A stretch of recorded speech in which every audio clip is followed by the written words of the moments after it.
NBA trade deadline coming up, and while there gonna be some buyers in this ordeal, you gotta talk about the other side, the sellers, the people who are over here gonna either try to get off because they maybe got too many people at the position. They need to get rid of the contracts. Uh, maybe they got just too many folks in general. There too many young people. They want, there's a whole bunch of reasons why people be over here selling.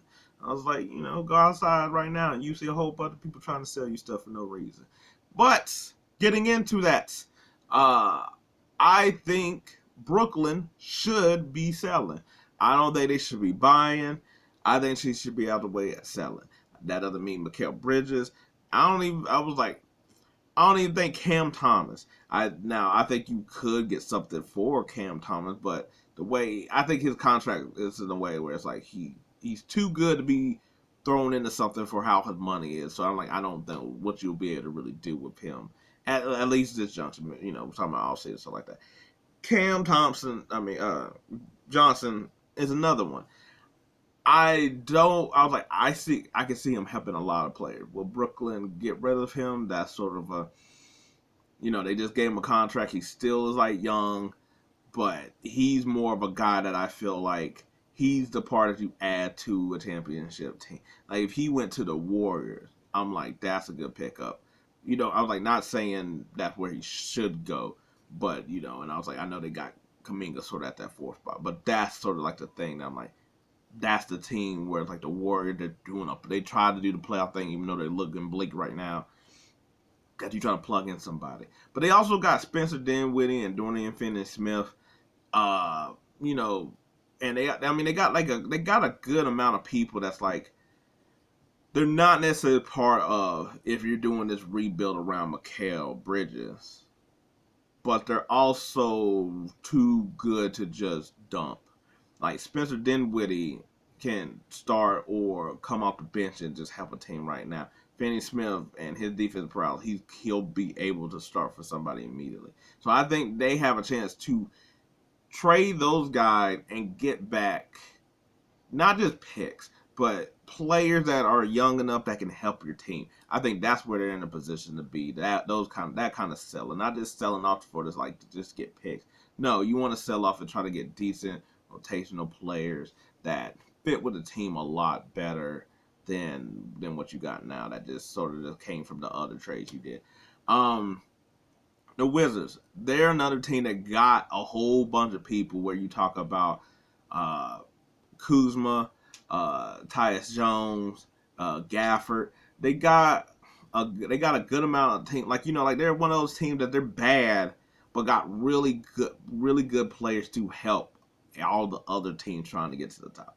I think they will make a move. I don't think Kuz is going to get traded. And I was like, obviously, I left out Jordan Poole. I was like, his money just doesn't allow him to really be traded for the way he's been playing. But I can see Tyus Jones probably being the most likely to get dealt. But then again, Rui got dealt last year for basically just a box of scraps, and so we could see maybe we see somebody like Gafford on the move. I was like a lot of teams you can need a good valuable big man. Now it just depends on who the team cause like Gafford could help like Phoenix, but they don't have enough to really probably take him away. And they just also did Bill, so I doubt something like that would happen in that situation. Um,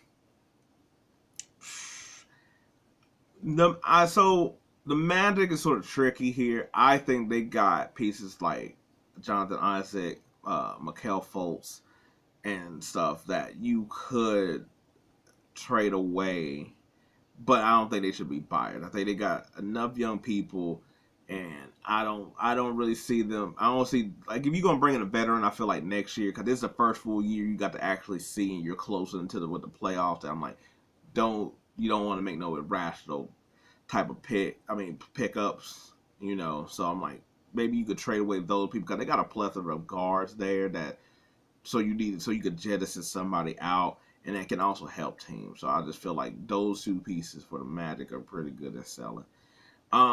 We always got to throw them on here, even though it's the Utah Jazz. And let's be honest, market is not going anywhere. I don't think Sexton's value is at a point where people are trying to trade for him. John Collins just got there, and I was like, he been getting on the move always on so much that I'm like, nope. I don't feel like if nobody traded for him before, they're gonna trade for him at least right now. Maybe next year when it's closer to the end of his contract, but not right now.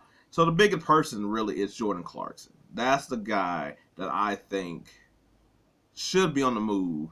It just being like, what is the price for him? But he could help any number of teams that really, need that extra hit, that extra fire. Like the Knicks is out there, and I think that'd be good. I don't think it necessarily what they need, but I think it will help the Bucks. I think that would be a good spot for like him.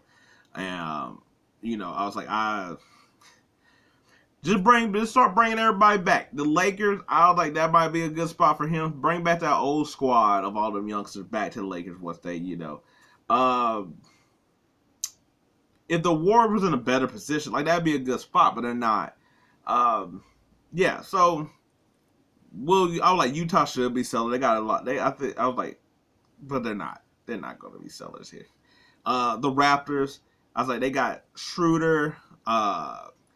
I never hear about Gary Trent being what people want, which is sort of weird because I was like, he seems like he's a pretty decent defender and he's a 3-point shooter. So I know he's on a little bit of the shorter side, but you would think that he get a little bit more talked about in this situation. But I think Schroeder's the only one out of here that really gets picked up. I was like, off the top of my head, I was like, man, I know this. I was like, because I was like, they already got rid of their one other piece, so it's like Bruce Brown is the other guy. There we go. I was like, he'll fetch something. I was like, he just not gonna fetch what he could fetch, just because it's like everybody's just kind of like, okay, well, we'll just. It's hard to talk about him because I'm like, he's a contributing player, but I'm like, he's not somebody that I'm like, you're going to get a first for. To me, I'm like, that's probably going to be like a little swap over this contract and a second round pick, maybe something like that. I don't know. Maybe I was like, maybe I just don't value these people. Like, this ain't 2K. The Bulls should be. They're saying that they're not, but I'm like, with Caruso, DeMar DeRozan, I like, hell, you can even pull out like Vooch. I don't think that he will get moved, but I was like, Patrick Williams, Andre Drummond probably. I think he's probably gonna be more bought out than probably traded. But I was like, I think they have the reason I say Patrick Williams is because I'm like, he's still young enough, so he's a small contract to move and things, and he doesn't seem like he doesn't seem like he's hit in a way that seemed like he still has like upside while also being like they'll get off of him. They get a good amount of couple second round picks. Almost like Rui Hachimura. That's who I think that would probably be in that kind of trade. DeMar DeRozan, I was like, you probably get like a BS first from some other team, but I'm like, there's a lot of spots I was like he could go and help and just give that extra to like no, I was like the math doesn't really work there. To be honest, low key, I sort of think the Bucks would be a nice spot because I'm like, you got somebody that can also still give you buckets. He just doesn't expand the court as well as you need to with that game. But I was like, to me, I was like, he wouldn't be a bad fit necessarily for that team. The Kings, I don't think that'd be bad either because I think sometimes, like last year, you've seen when they needed buckets, when they could have beat Golden State, and they just couldn't get somebody really with buckets. It's just that, is he able to play in that style enough? I think he could, so I don't think that'd be a bad pick. And it's like, you probably would be able to keep somebody like Murray, but you might have to give up like probably Herter or something like that. Yeah, and I was like, Caruso could go anywhere. We don't even need to talk about him. He'd go anywhere. I was like, the Rockets. They're weird on selling because you're not getting rid of Brooks, Vliet. Green's name been thrown around. And I was like, unless to me you are able to do like a Darren Williams package remember when he just got like traded out of nowhere. To me, like, you get a package like that because he's so young and he's coming up on a contract and maybe they don't feel great enough about giving him the extension, that you can get somebody who like maybe if you get the right young team to trade you a plethora of people that might believe in him or something like that. Like the Nets might be a good person to like. I mean, I noticed that been debunked or whatever or shot down, but I'm just saying like that type of team. Um, the Hawks, I was like, they got Bogdan. Uh, I was like, that you could get rid of. Of course, we always hear about Dante Murray. There's DeAndre Hunter, who I was like, I don't really ever hear too many people talking about him. Uh, there, Clint Capella, I think he could be. I was like, he seemed like he'd be really good for somebody. Like, I don't think they'll make this trade something like that this year, but like Oklahoma City seemed like to me that'd be a good spot for Clint. Because I was like, you could use him in the. I was like, you could use him and not. He's big enough where you, when you go against big teams like Jokic and stuff like that, he's there. But you also got Chet to where you're like, okay, cool, Clint, this ain't your series, this ain't your game to play in.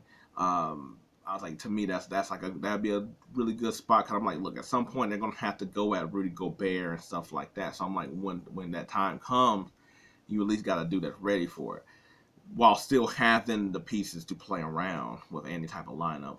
Uh, Bogdan, I was like, not just a 3-point shooter, but he can also score. So I'm like, he's a lot more elevated than just your standstill shooter that you just wait in the corner and waiting for like open looks and stuff like that. He's willing to shoot the mid range and stuff like that. So he could be moved a lot more into your system. Um, DeAndre Hunter, I was like, he's 6'8". Anyway, and then we got the Blazers, and nobody gonna want Ayton. I don't think that they will get rid of Anthony Simons, at least right now. So be honest, it's really Bogdan and Jeremy Grant. Both, I was like, Brogdon, who can help any team. He's a straight up point guard guy. While play the 1 or the 2, I seen he's willing to, he can start, he can come off the bench. He's a very solid guy. You know that if he's in a good rotation, that he's pretty much going to give you 15 to 17 points all the time.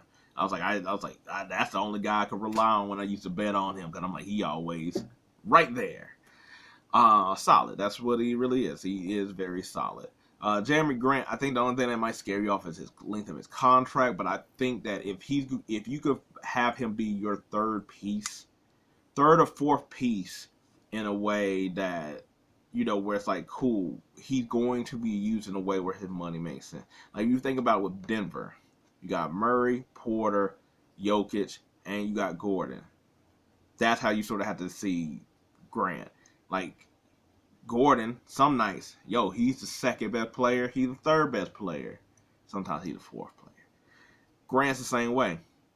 So, he might be your second, might be your fourth. But that's where you sort of want that good collection. As far as a team that will be able to use him in that type of way, that's the sort of difficult part. Of that, I was like, I kind of like, if Philly had Embiid and stuff, I've been like, oh man, him and Tobias, I'm like, that would work out really well to solidify that front court. But I was like, it's really difficult to find a spot to really throw him in, and maybe we'll get a surprise. We don't know. And last but not least, it's the Pistons. They just need to sell everything. I think they got too many young people. Well, they got rid of Marvin Bagley and stuff, but I like they got Bogdan Bogdanovic, which just doesn't make sense of being on that damn team. So he needs to go somewhere. He's a veteran dude that can help out any one of these squads, while also having too many young people all at the same spot where you got Ivy, K, Hayes, Burke, you got Stewart, Duran, blanking on the other guy's name, but I'm like, you got so many people, and I wasn't even talking about James Wyman, but he popped up. You got so many people, you got so many young people, you got so many that all blocking the same spot. You need to let some of them go. Let them go so you can figure out, like, okay, cool, we got Cade and I got Isaiah Stewart, which they might let Stewart go. Well, no, I think he's on contract, but I was like, you got Stewart, Durant, and Cade, which seems like what they're gonna go with. Ivy is just there.